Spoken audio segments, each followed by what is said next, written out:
everybody. Good afternoon. Happy Thursday. My name is Meg. I am going to be your host today. I'm part of the Power to Fly virtual hosting team. I'm super excited to get started on today's session and introduce you to our speakers. So as we get started here, I just want to real quickly run through our housekeeping items. So as we get started, if you haven't joined us for a chat previously, you know, this might be new to you, but if you've joined us, this will be kind of old hat. So I'll try and get through it quickly. Like all of our virtual events, today is all about you. It's all about our virtual audience, our community, our attendees, and making sure that you guys get a chance to participate and get as much out of these sessions as we put into them. So to that end, you are more than welcome, super encouraged to turn your cameras on if you'd like. You can also come off mute to ask questions or add comments or add context if we're addressing one of your questions.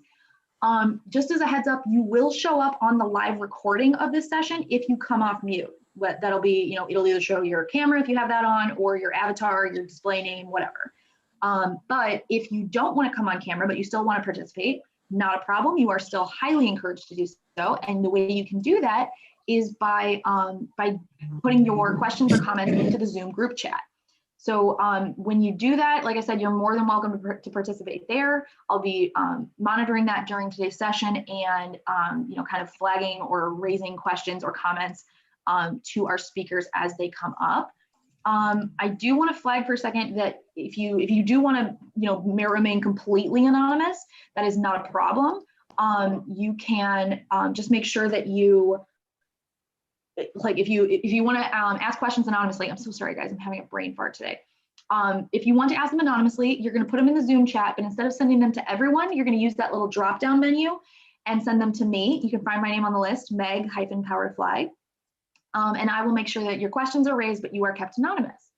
Like I did address earlier, today's session is being recorded. So whether you come for 5 minutes, if you stay for the full 60, or if you like, you know, or if you're watching this from the future and you missed today's session, either due to, you know, you missed it or it conflicted with your schedule, whatever, anybody that registered for today's session is going to get an email in 1 to 2 business days with a link to rewatch this recording.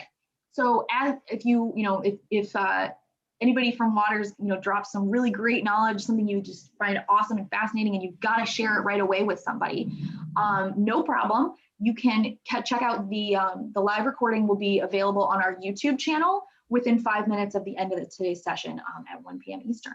So as you are, you know, and if you go over there to check us out, we are at Power to Fly on YouTube. We're also at Power to Fly on the rest of our social media, where we very much encourage you to keep up. We are at Power to Fly on Twitter, LinkedIn, Facebook, Instagram, and YouTube. I also highly encourage you to subscribe to our YouTube channel. It's a great way to make sure that you stay up to date and you don't ever miss a great session, and it will kind of keep your inbox from becoming real cluttered. So please feel free to exercise that if you'd like. So the last thing I have to tell you guys is, as we get started here, I am making sure that everybody is muted upon entry to today's chat. We do that to maintain audio clarity, and especially since Kelly and Steve have a presentation that they're going to kind of go through at the beginning of today's session. I want to make sure that everybody stays on mute for that. If you do have a question or a comment during their presentation, you are still more than welcome to either save it for the Q&A section at the end, or you can put it into the Zoom chat and we'll address it before, you know, at the start of Q&A. Last but not least, if you pre-submitted questions, we'll get to those. I'll show you a couple slides. You can screenshot them if you want, but you don't need to. No, you need to take notes, and you can always review the tape later. But if you do want to come off mute to ask a question, just make sure, you know, during Q&A, just make sure that you only come off mute when you're actively speaking. I know that I'll be doing this a lot during today's session, going on and off mute. It's to maintain that audio clarity on the call, and so that nobody has to listen to the 2 bulldogs snoring under my desk. If I do mute you, I obviously won't do it in the middle of you talking, but it's just to maintain audio clarity. It's not, you know, a slap on the wrist or anything. It's just to make sure that we maintain the audio clarity on that recording for everybody. So now that we can dive into our subject for today, I want to introduce you to our 2 speakers from Waters. Kelly Yukas is the new district service manager for the Midwest North team at Waters, where she leads a team of 10 service specialists to deliver benefits to customers through advanced science and analytical measurement technology. Before starting at Waters, Kelly spent several years on the bench as an analytical chemist and worked her way out of the lab into project management, instrument support management, and contract management roles. She interviewed with and joined Waters at the beginning of October 2020. Kelly is a mom of 3 young children and enjoys running and spending time with her family. So welcome, Kelly. All right, so then up next we have Steve LeClaire. Steve is the Director of Infrastructure in Engineering at Waters Corporation in Milford, Massachusetts. Steve has been working at Waters for more than 25 years and has more than 12 years of experience hiring and coaching team members at all levels. Some would say he has a somewhat non-traditional approach for interviewing candidates. So Steve, we can't wait to hear about that as well. All right, so then, like I said, I do want to call out here, I'm going to put a link in the Zoom chat where you can check this out in just a minute, but I want to call out the fact that Waters is hiring and you can follow them on our Power to Fly page. So I'm going to just kind of explain to you guys in case you're not familiar with it. If you go to the link that I'm sending into the chat here in just a second, what it's going to do is going to take you to the Waters page where you can check out information about their company. You can look at the upcoming events that they're participating in, like today's Chat and Learn, our office hour sessions, our virtual career fairs, or our summits. So you can check those out. You can also look at their open roles. I definitely really encourage you all to check that out, as well as when you navigate to that page, you'll see up at the upper right-hand corner of the page will be a big pink follow button. If you click that button, what it's going to do is it's going to put you on Waters Follow Network. Now you can do this with any company on the Power to Fly site. You can follow and unfollow as many companies as you like, do it whenever you want to. But going on that Follow Network tells the Waters company and tells their HR team and their hiring specialists that you are very interested in working with Waters. So it does a really good thing for you, but it also is going to alert you when they post new roles. So you don't have to, kind of keep coming back to those job boards and feeling like, you're kind of reviewing the same old stuff every day. And it also is going to flag you to Power to Fly's team. So that way, if they are ever sourcing or searching for candidates for Waters, that's the first place they go to, to find qualified candidates. So it's a really great way, especially if you don't see a position listed that would suit you. Make sure you click that follow button, because that way you don't ever run the risk of missing out on a great role posted with Waters.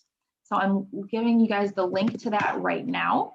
And let's see. All right, so as we get started here, I'm going to hand the mic over to Kelly and Steve.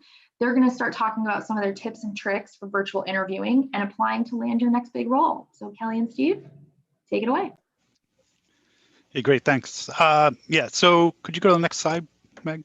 So more importantly, the key takeaways, it's really, to get some insights from a hiring manager's perspective. In the disclaimer, I'm not an expert. I don't play one on TV. I'm just simply sharing my experiences and my personal approach.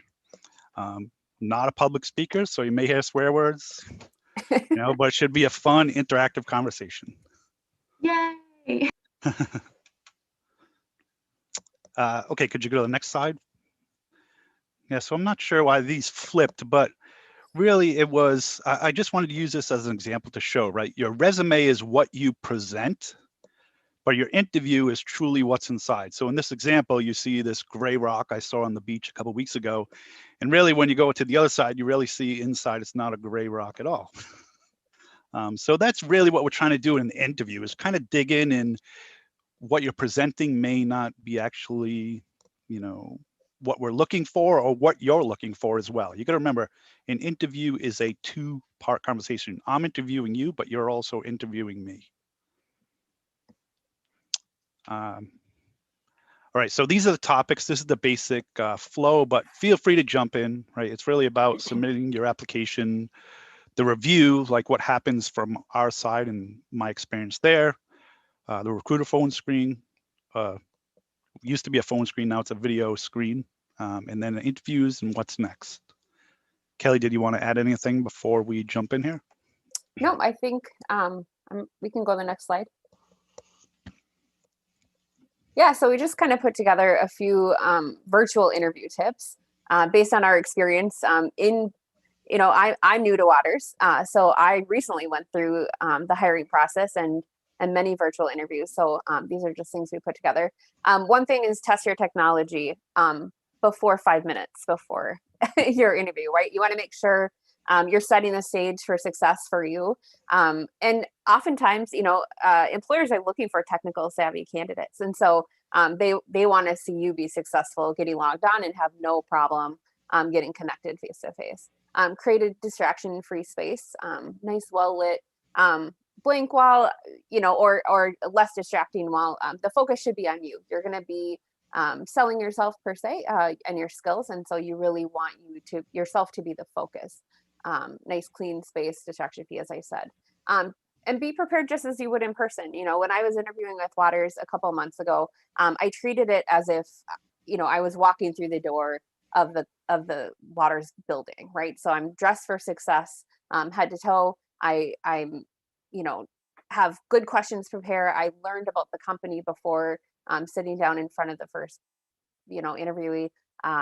And then I really focused on appropriate examples during their questions. We can go to the next slide.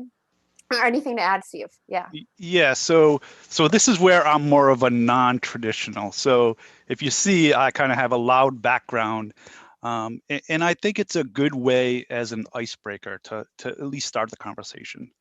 There are key things you want to avoid. So I logged into a video call with a gentleman whose screen was facing up and he had a ceiling fan over him, and the little string kept hitting the glass, and that was driving me insane. So those are the types of things you want to stay away from. But I think it's a, like I said, it's a good icebreaker. Even if you don't have a background like this, you could take a picture of, a vacation spot. So when someone logs in, it kind of, again, just kind of breaks the ice there. It's true. When Steve and I met for the first time, obviously, since I'm new to Waters, and this is, we probably talked about 3 times at this point now, Steve, but Right.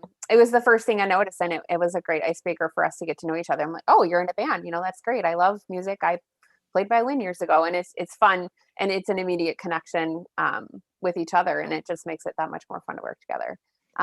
So yeah, there's definitely a balance, and like Steve said, especially things like in motion, like certainly no people walking around in the background or children running. I have 3 children, right, and they're young, and so they're a little crazy. And so when I was preparing for this long day of interviews with Waters, I had my husband take them away because that's the only solution to them not busting through the door sometimes. So it's really just preparing. It's a scheduled time in your day where you're working. So you want to set it up for success in every way possible. More tips, body language, it's kind of the same. I tried to mimic how I would be in person, smile, make eye contact, nod. You're not just sitting there stale. So you're still a human being, even though you're behind the camera. And so you want to make sure that you're communicating that. And of course, communicate your confidence. So sometimes you have to do it a little more when you're sitting behind camera, right? Like the smaller things are not seen. And so making sure that you're showing that. Dress for the part, of course, and connect, as you would in person. And then, of course, my last tip always is to follow up after the interview. So, pretending Steve and I are just meeting each other now, we talk about the band. That's going to be something that I'm going to bring up in my follow-up email, right? Thank you so much for the interview today. I'm looking forward to hearing if you think I'm a good fit for the team. I'm very excited. And then throw in something about, it was fun to talk to you about your band, just something on a personal level to make the connection. Yep, agreed. I think the overall point is we're humans, right? So we can do our best to limit the distractions, but they happen. So we just deal with it, I guess. So what I'd like to do is kind of go back and kind of step through the process a bit, because I wrote down a few notes that might help people along the way, right? So if we start even with submitting your application, right? So on average, I personally spend 3 to 5 minutes reviewing your resume and your LinkedIn profile. And why I'm looking at your LinkedIn profile, it's because I find a lot of people take the AWS, because I mostly hire for technical roles, so they'll take the cloud badge and put it on their resume, but they don't have the certification. So I just kind of go, because you have a verified certification on your LinkedIn profile if you've if you completed the certification exam. A lot of times, part of the questions I ask is just to understand visa sponsorship, and it's not really going to sway me either way. It's just so I'm prepared for those conversations later on. Typically, most roles at Waters, we have the ability to hire someone who needs visa sponsorship for the right role. Some of the lower level position might be a challenge, but it's just a question I like to ask so I'm aware up front. And I guess one of the things that drives me crazy is the salary requirements people put in. There's so many tools out there that you can use to get a good sense of what the salary for a company is for a specific role. So if I have, for rough numbers, if I have a budget of $50,000 and you're asking for $150,000, you can automatically go to the pile where we're like, all right, we're just going to table that one, and you may get overlooked. So just take the time, go on Glassdoor, see what they're paying, and put some realistic expectations in there. Because again, you have 3 to 5 minutes of my time, and I'm going to decide whether to move you to the next level or not. Do you have anything to add to that, Kelly? And I guess what I could add to that would be, don't be so afraid to price yourself out. Like, you don't want to get to an offer and not be on the same page with the person making the offer. So if you want $150,000 and that's your number, or whatever number we're talking about, go with what your line is and stay true to it. And just know, sometimes that will disqualify you for that certain position, but just stay true to it if that is your number, because you don't want to get up to an offer point where you're going to get it and both be surprised, and then you have to turn down the position. So, yeah. All right, so then the application review. So what am I looking for? So I get that question a lot, and it's really, I look on a resume for you to articulate what you have done. I very often find people will talk about a project and they had little to no contributions to that, and I'll try and dig in and figure that out. Addition to that, I like to understand what you've done as part of a team, and I look for you to articulate what your contributions were and then how you communicate other people on the team and their contributions.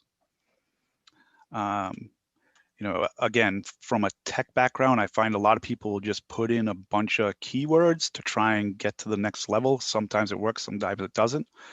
But I'm going to look into, and I'm going to dig in, and I'm going to ask questions I know the answer to. I had a gentleman a few months ago, he kept mentioning data lakes. And so I like to do video conferencing. So all of a sudden his camera went out when I asked him about data lakes. And then it came back on, and I went to Wikipedia and typed in data lakes, and he read word for word what a data lake was. So, those are the types of things that, kind of scratch my head. And, why do you put that on your resume if you're not able to describe it? And I think one of the other thing too is, it's very important, is if you're passionate about the opportunity, don't be worried if you don't have 100% of the experience. We still want to hear from you.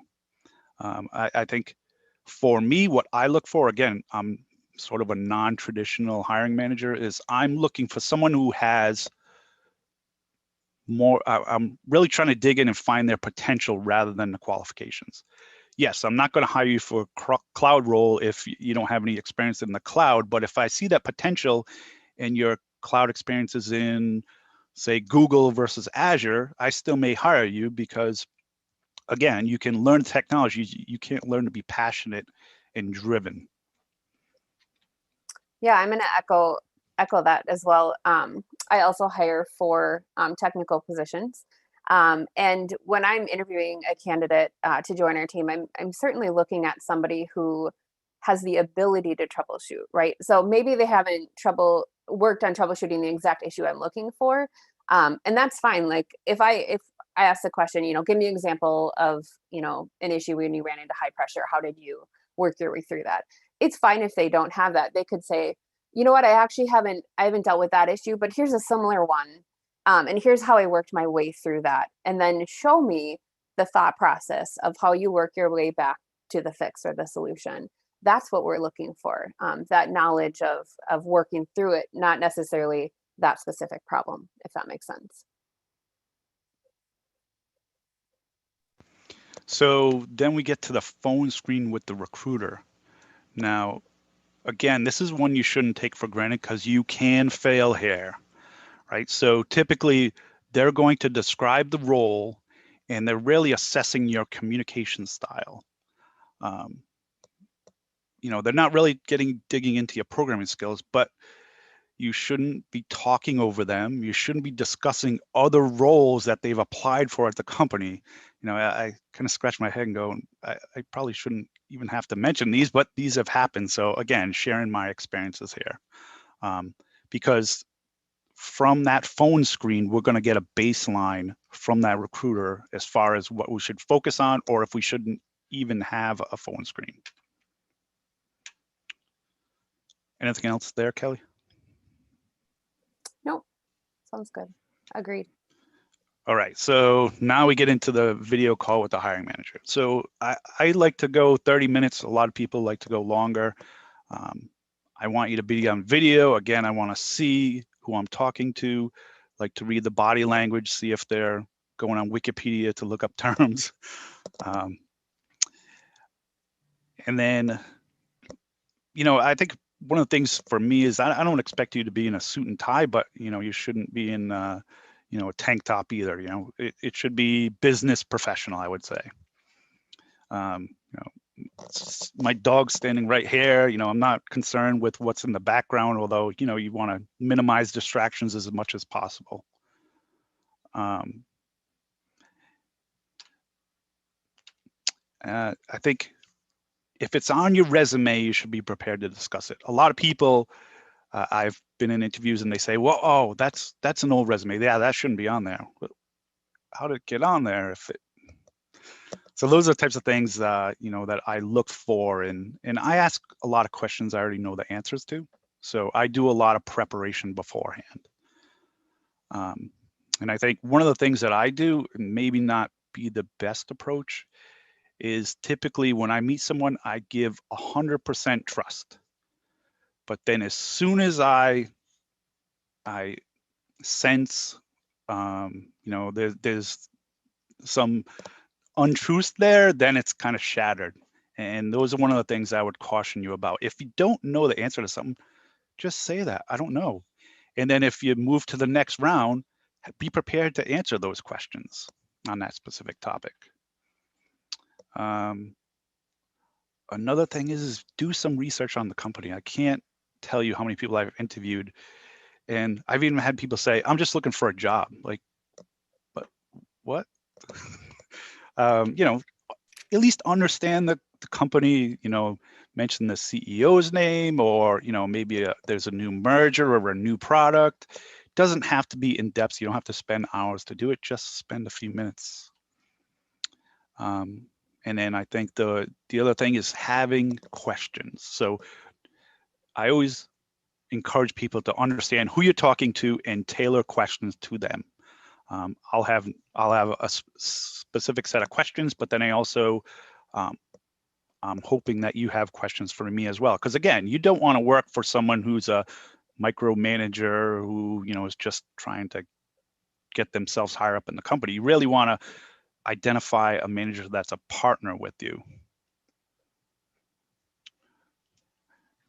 Anything to add there, Kelly? Yeah, I'm going to add a couple things in here. And it's fun for me. I mean, I just went through this process where I sat on the other side, right? So things that I did that I think really helped me, you know, get my nerves down, you know, because I had an afternoon of interviews. I want to say I was on Teams calls from 12 to 5 for my big interview session with Waters.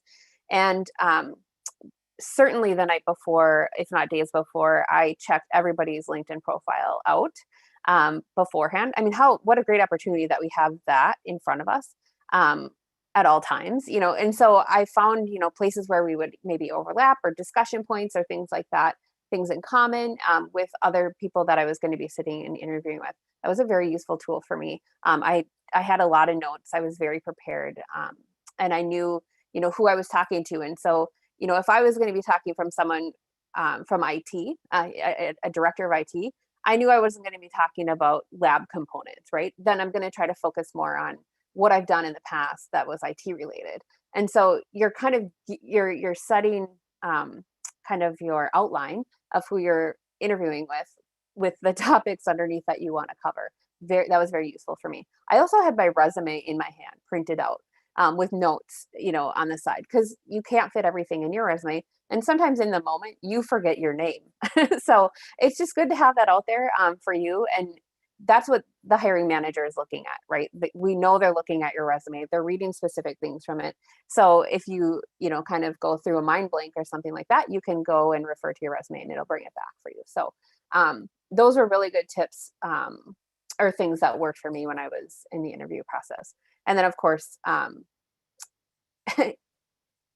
you have to have questions, right? So if you go through an interview and at the end they say, well, do you have any questions for me? And you say, nope, you know what, I'm good. That's probably the craziest hand away you could give because that does not show that you're engaged or excited about the opportunity. One suggestion of a question that I would give, and it's actually my favorite question to ask anyone anyways, is how did you get here, right? So we've spent this whole time talking about me. Now it's my turn to interview you, right, as a hiring manager. Steve, you know, what is your story through Waters? I want to hear about it. How did you get to where you are? What were the bumps in the road or you know, and that's another place to find like a point to relate to the person that's interviewing you. So those are all tips that helped me out, at least because I'm here today. So Yeah, I can share one of my favorite questions too. Is not that I interview because I've been at the same company 25 years, but when I'm talking to someone, I say, okay, if you had unlimited funding, where would you focus your efforts? And it's really to understand, okay, maybe if they go immediately to headcount, okay, so there's a problem with lack of resources, or are they focused on user experience? Are they focused on reducing the number of products they have offering? So it's a good question to kind of open the door to see what's really underneath or in that rock. yeah, that's a good idea. That was all the notes that I have. Questions, comments, concerns? I'm sure we have a bunch of questions, right? That was great. Yeah, we actually do have a ton of questions here. So what I'm going to do is I'm going to reshare my screen and we can get start diving into these questions. So I do know that you guys covered some amazing ground in your presentation. So if we, kind of feel like we're going to feel like we've covered this already, we can just keep moving on through the questions. Like I did call out earlier, even if you pre-submitted a question and it's one of the ones that we're going to ask, please feel free to come off mute and ask your question. Either doing that or putting it in the chat is the best way to make sure it gets addressed, especially since we might not have time to get to all these questions. You have, priority from being present on today's call, so please, please, please take advantage of that. Try not to interrupt any other attendees while you're coming off mute or our guest speakers, but if I'm filling space, which I get paid to do, please feel free to interrupt me so that you can get your question asked and answered. Like I said, you can put it in the Zoom chat or you're more than welcome to come off mute. All right, so to start us off with these questions, the first person that we heard from wanted to know, do you feel that you have a better success rate of hiring the best candidates virtually or with in-person interviews? So is that me or Kelly? I'll address them to both of you, and whoever would like to take it, feel free to step in. If you both want to answer or address, you're more than welcome to, but don't feel like you have to. Okay, so speaking from my experience, Waters has been very focused on people working in the office. Since changes to the world, they're more open to remote work. So I recently just hired a woman. She'll be starting next week, and she's based out of Virginia, so she'll be full-time remote. So I'm not sure if that's answered the question, but at Waters, we're more open to the virtual candidates anywhere in the world. I think the way I read the question was asking if during the interview and hiring process, if you're more, if you two feel that you get better quality of candidates or you find the best fit with an in-person interview process or virtual. So as far as the interview process, I feel like people are more comfortable than coming into an office and standing there with a suit on, going office to office, talking to different people, versus being in somewhat of a comfort zone. But again, that's just my perspective. Yeah, I mean, I would have to, I'm biased because I was hired virtually, right? I didn't meet anyone until I live in Minnesota, and I ended up having to drive to the Chicago office, where that was my first time after I was hired.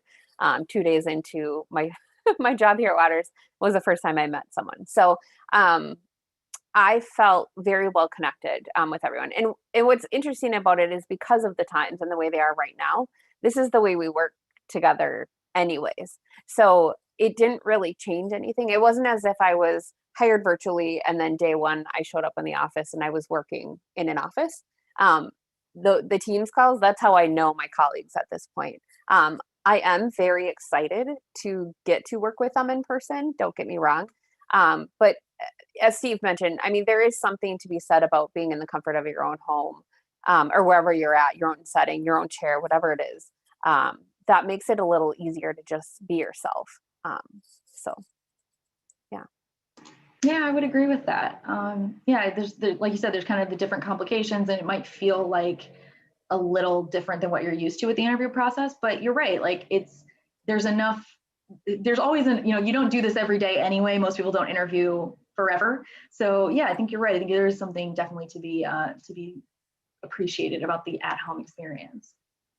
And thank you for calling that out, that you're a product of the virtual interview process. Yeah. All right, so this next person had wanted to know, how are recruiters using LinkedIn differently now than they might have been a year ago? And have you made any other changes to your hiring practices other than what you've had to do logistically to move interviews into the virtual space? I can't really answer. I know we have a couple of our recruiters on the call, but I do want to make note that I was a passive candidate. And so I was found by a recruiter within Waters, and then obviously went into the interview space. So I think that says something pretty big, that LinkedIn is an important platform professionally to be, to have your resume out there and your skills and your connections, because I would have never, I was pretty happy in my old job, to be honest. And I'm much happier now. This is a dream job that I didn't even know I had. So it's such a valuable tool for anybody looking or not to have an updated profile. But I'm not sure if one of our team members would like to chime in or not. Yeah, please feel free to. I know we've got a couple other members of the Waters team joining us in here. I guess Caitlin and Julie. Yeah. Hi there. So I'm Kate Kelly, the talent acquisition manager here in the US. And just to provide some color, LinkedIn is certainly a very important platform that the talent acquisition team uses and relies on as a part of our recruitment process. So certainly encourage candidates to have a full and complete LinkedIn profile, especially if they are on an active job search. There is a new feature that LinkedIn has to notify both recruiters as well as managers that they are on an open job search. But having that complete profile does also assist us in identifying and working with candidates on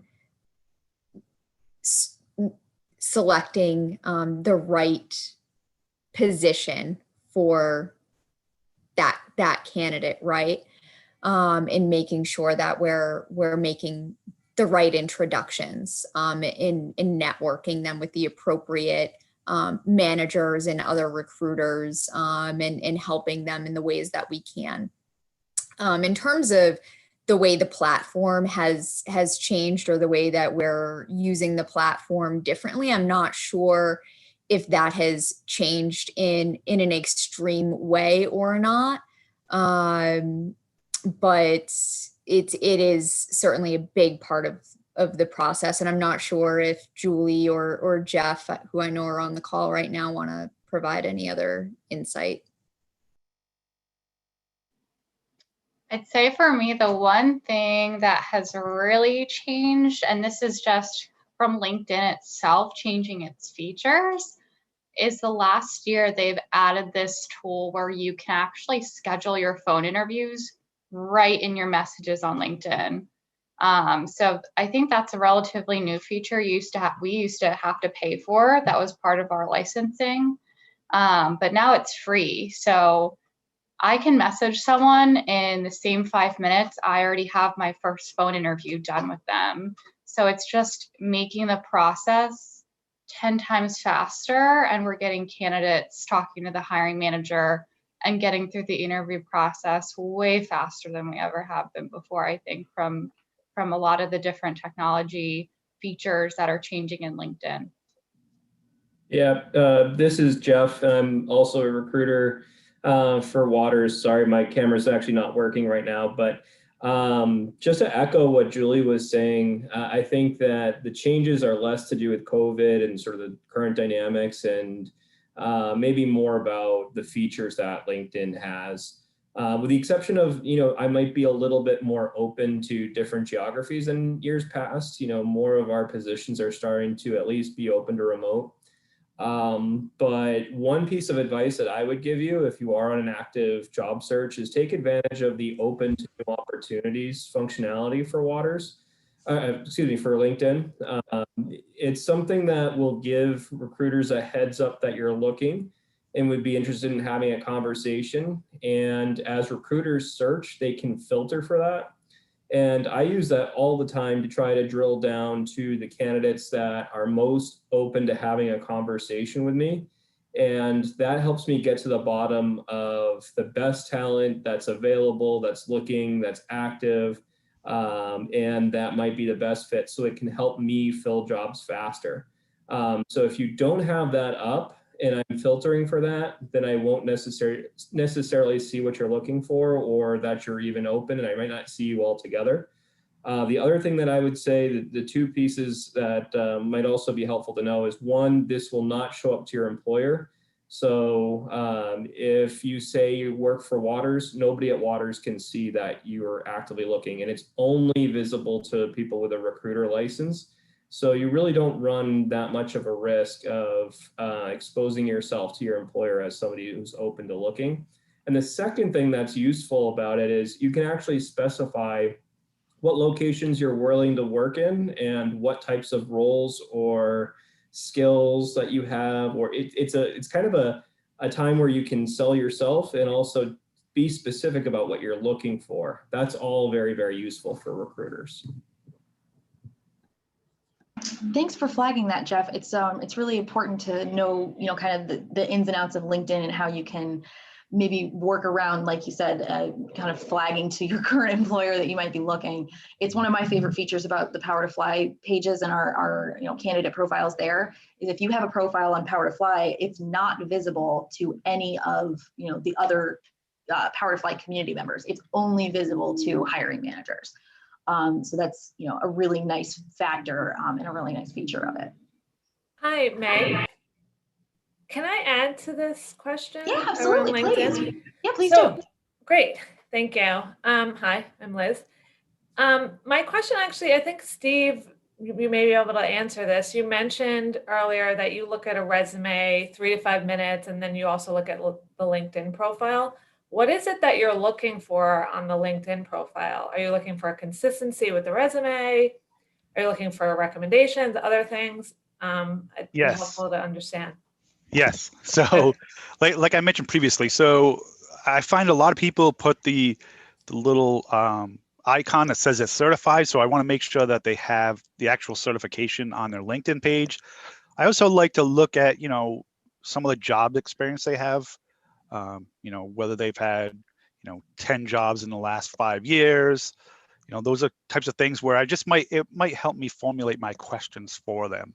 Also, I like to see a couple, recommendations from peers, but that's relatively all I'm looking for.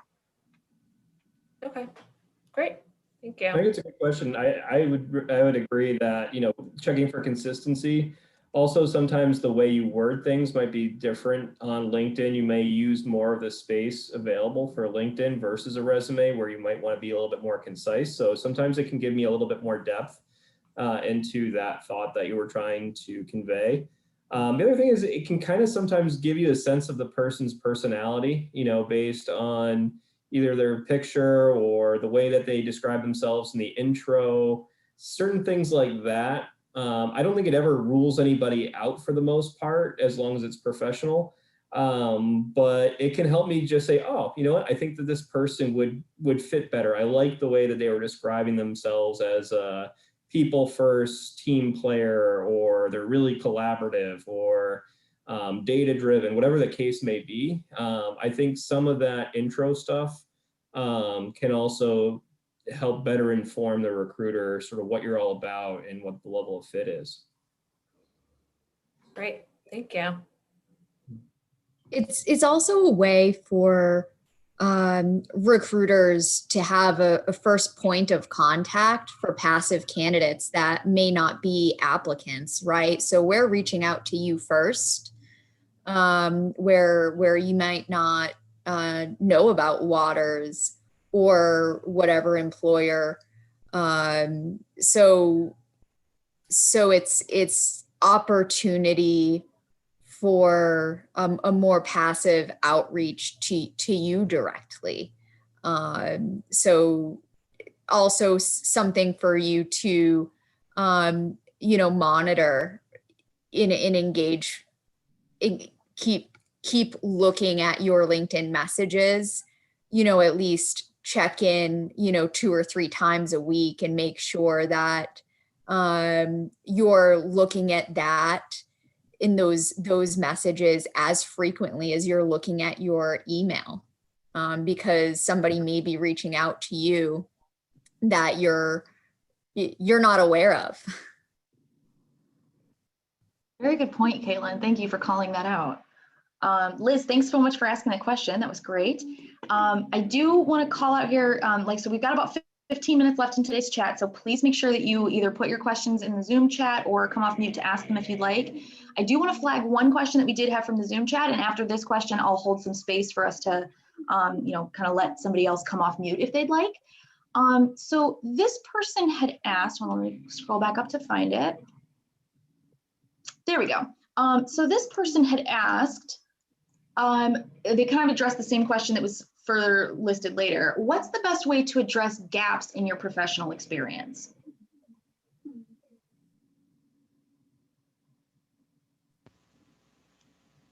So, yeah, go ahead, Kelly. I was like, that's a good question. Well, I mean, when I'm sitting in the hiring manager seat, what I look for is just honesty, right? Like, this is real life. We all have things that happen, whether or not you're taking time to be at home with your children, or you were laid off and you just had a hard time finding a job. We are all human beings too. And so I want to hear the truth, tell me what happened, within reason, of course. And then to make up for that, right? And gaps aren't always bad. I mean, if you're home caring for your children, I mean, that's hard work. I can tell you. I have 3 children of my own, and it is a lot of work to be a mom. And so, obviously that does not count against anybody. You're home doing another job at the time. What I like to hear, in addition to that, is what you did during that gap to improve yourself or your skills, right? So yes, this was a gap. During that gap, I took this class on communication, or whatever it is, to advance myself in the workplace, or I attended these webinars or something like that. So if there's a gap, you address it, be honest about it, and then show ways that you worked on yourself during that time. I agree 1,000%, Kelly. Yeah. Yeah, I think it's really great to flag that, like, the truth is a good thing to start with. We did have some people asking in the chat, like, how about just telling the truth? And I think it's really important to highlight here that a lot of people, so I sit in a lot of these chats, right? And most of the time when we get asked a question like this, it's usually in regards to somebody that has like a very personal situation that they either don't feel comfortable sharing or, you know, don't really think is appropriate for this kind of setting. And so it puts you in a weird spot, right? Because you want to tell the truth, but you don't want to overshare. You don't want to be unprofessional. And sadly, now, obviously, I'm not going to say this is the case at Waters at all, but sadly, even now, it's still a very common question that a lot of women ask, because talking about taking time off for your family or taking time off because you had a baby or, you know, something like that, it can be, you know, some hiring managers and some companies really don't appreciate things like that, or they will assume certain things about you, like maybe you're not reliable, or maybe you're going to have to leave later on for another baby or whatever. And so unfortunately, it's a sad thing that a lot of women, myself included, have the experience of having to dance around that subject and not really want to talk about it. You know, I didn't want to tell people when I was getting married. I didn't want to tell people, like, mostly because, you know, people assume things, but also because the question that generally, unfortunately, comes next is, well, you know, are you guys going to start a family? Never mind that it's not an appropriate or legal question to be asked, but there are hiring people that will do this. So, you know, I think that is important to flag that this is a, you know, it seems like a really standard pat answer, like just tell the truth. But unfortunately, there are cases where you have to kind of dance around it. So thank you for addressing, you know, that you can answer these questions truthfully, but not, you know, kind of oversharing. And, you know, one other thing to call out, because we did highlight, you know, that sometimes these questions are asked inappropriately. When you're interviewing somebody or when you're interviewing with a company, it's just about as much, you know, you getting to know that company as them getting to know you.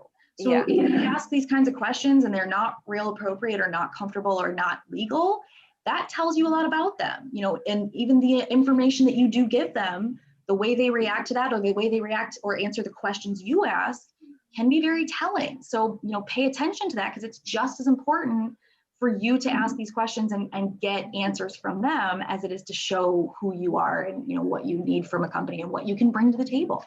I want to add to that too. In thinking about answering these questions and how nervous and you could feel when asked that, do you really want to work for a company that sets that stage, right? So one of the greatest things when I interviewed at Waters was I was a passive candidate, you know, like I said. And so I decided going into this interview process, I was just going to be my true self, my whole self. And I had to present a business plan during the interview process. And in the business plan, my first slide, you know, was basically telling about myself. And my bullet point number one was that I'm a mother of 3 children, because guess what? That's a huge part of my life. But not only that, that shows that I can manage a household and pivot on, I mean, we're in a pandemic, right? Like moms and women, and we can do all sorts of things. And so if you're taking time off to be with your kids, you know, obviously this is my opinion. It does not represent Waters necessarily, but I mean, the way that I shared that information and they just took it, it made no difference whatsoever. Maybe it made difference on the other side of things, like, oh, that's fantastic. But do you really want to work for a company that if they think it's a weakness that you were away for your taking care of your children, or you got married and now they're nervous about you being away? I hope society is turning away from that type of feeling.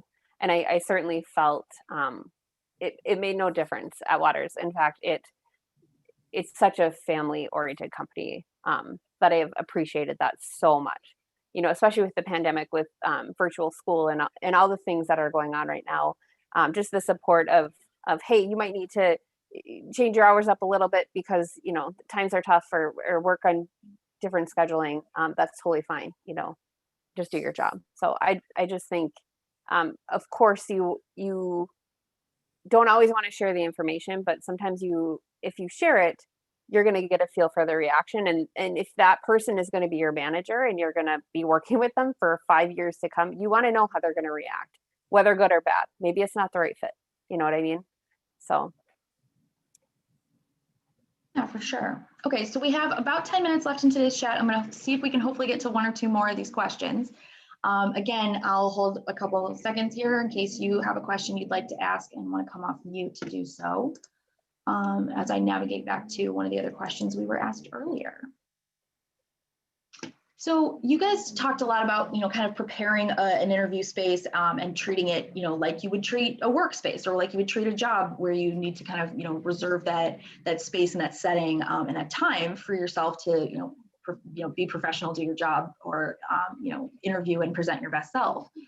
How do you recommend handling these potential interruptions? Because not everybody has, the luxury of a separate room or abilities to, they might not have, somebody taking care of their kids. So they're trying to, interview during nap time, and that doesn't always go as planned. So if you do have something like this unexpected that does come up, how should you handle that? I mean, like, I know we all saw that BBC interview where the man was speaking and his kid wandered in and his poor wife comes running in to try and drag the kid out. And the guy just kind of either didn't see or pretended nothing was happening.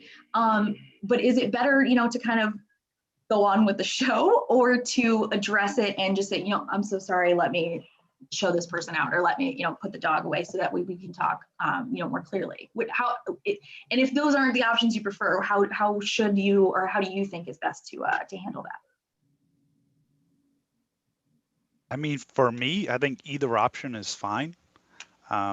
Like I said previously, we're all humans, right? So I keep seeing my dog walk back and forth. He's like, he wants to be on camera or something. But I mean, life happens, right? So I guess if you're in an interview, you want to put your best foot forward. So if you can, put some type of background in it to eliminate distractions, that might be helpful, but it's really up to you. Okay, thanks for that.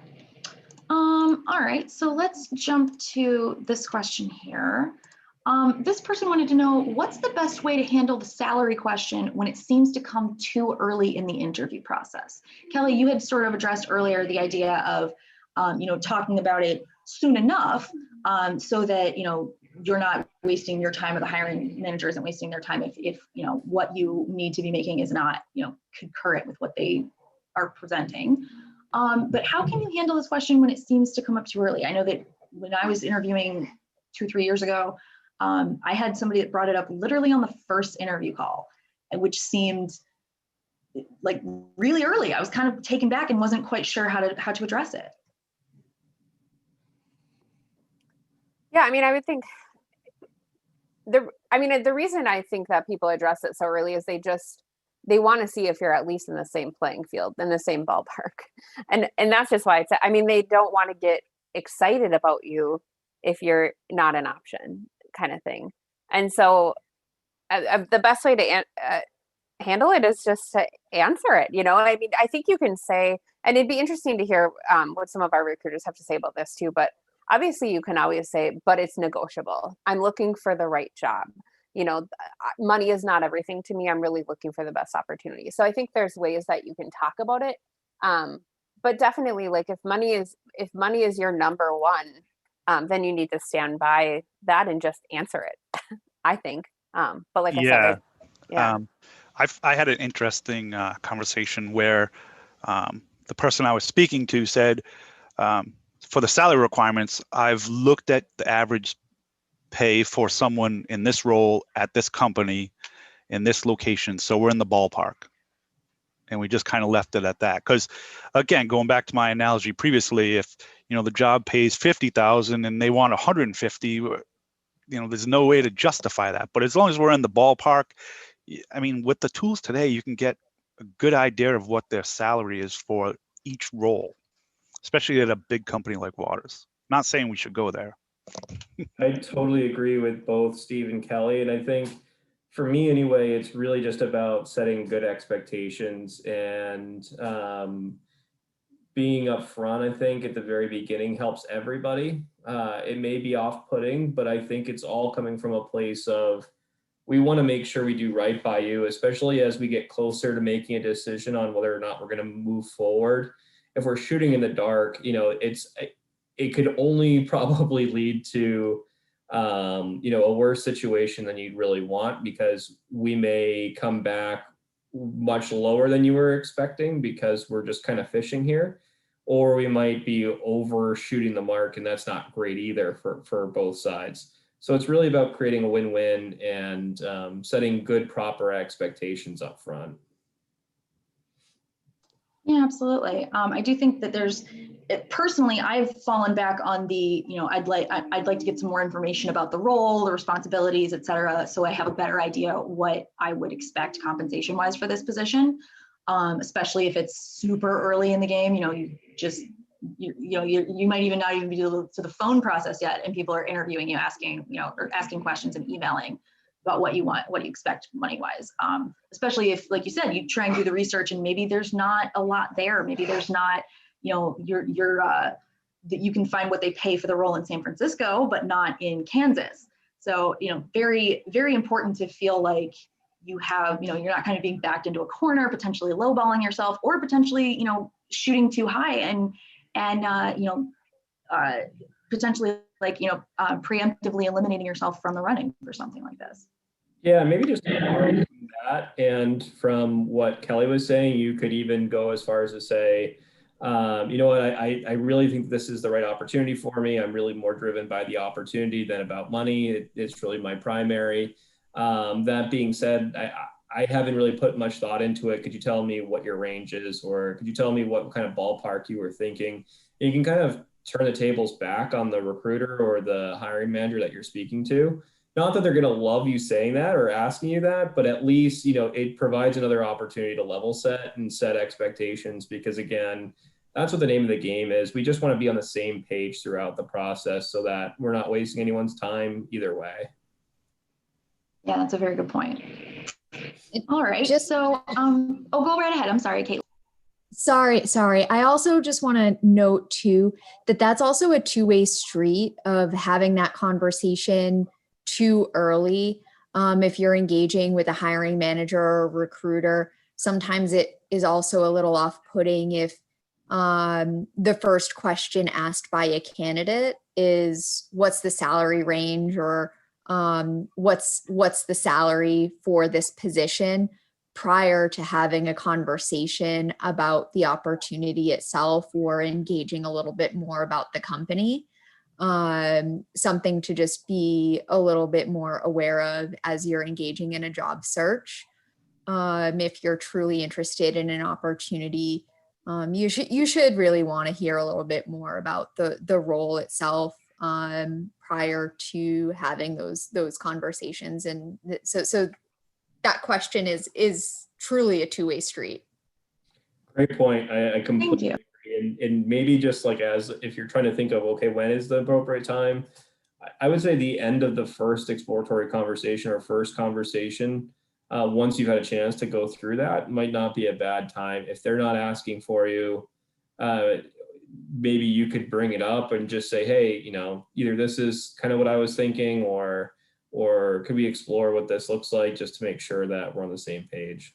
Go with your gut, go with your comfort level. But again, end of the first conversation is when I would probably plan to ask that. So if it doesn't come up, you could always ask too. All right. We are at time, so I do just want to wrap up real quick here. And I am sorry for anybody that's got a hard stop for us. But I just want to say a huge thank you to Steve and Kelly for coming on as our guest speakers, as well as to Jeff, Julie, and Caitlin for jumping in to answer further questions. Before we wrap here, rapid fire here, real quick answers from Jeff, or from, I'm so sorry guys, I'm looking at the participation list. Real quick answers from Kelly and Steve. What is your favorite part about working at Waters? So I would say the culture itself. I've been there, like I said, 25 years. I've always had opportunities to grow within the company. And then, you just see familiar faces. It's not uncommon to see someone who's been there 40 years. So it's a great place to work. Yeah, I'm gonna echo that. When I took the position, I was so excited because Waters is an industry leader. And so I was excited to be part of such an industry leader. What I love about it now is obviously the culture is amazing and very supportive of having a family and that kind of thing, and the opportunity to grow. It seems like the conversation is always happening. How can we grow within the company? And I just think that's truly incredible and unique. Thank you both for that transparency. Those are great answers. All right, so last before we leave, are there would anybody from the hiring team like to come on and give us a rundown of what positions you're looking for, or any tips for someone who's interested in applying to Waters?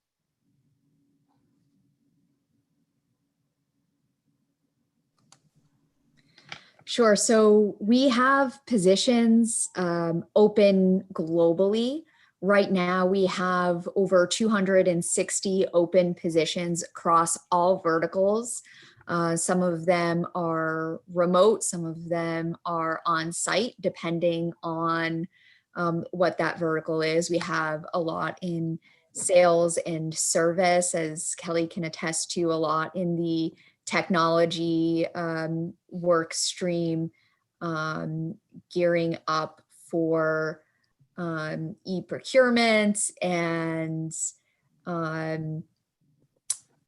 SEO. So we have a lot going on at Waters. So highly encourage you to check out our career site or get in touch with myself, Jeff, Julie, via LinkedIn or via email, and I can drop that into the chat as well. Thank you so much for that, Caitlin. All right, so before we leave you guys today, I do just want to say a quick thank you to everyone who tuned in today. Thank you so much to our wonderful community members. You guys submitted some really great questions before this session as well as during, so thank you so much for that. And thank you again to the whole Waters team for spending time with us and sharing your information and your tips and tricks with us. And I'm hopefully we'll see many more of you joining us for future upcoming events. We've got some more stuff happening this week, as well as some great chats next week before the holiday break. So please, please, please feel free to check those out. And hopefully I'll see more of you around soon.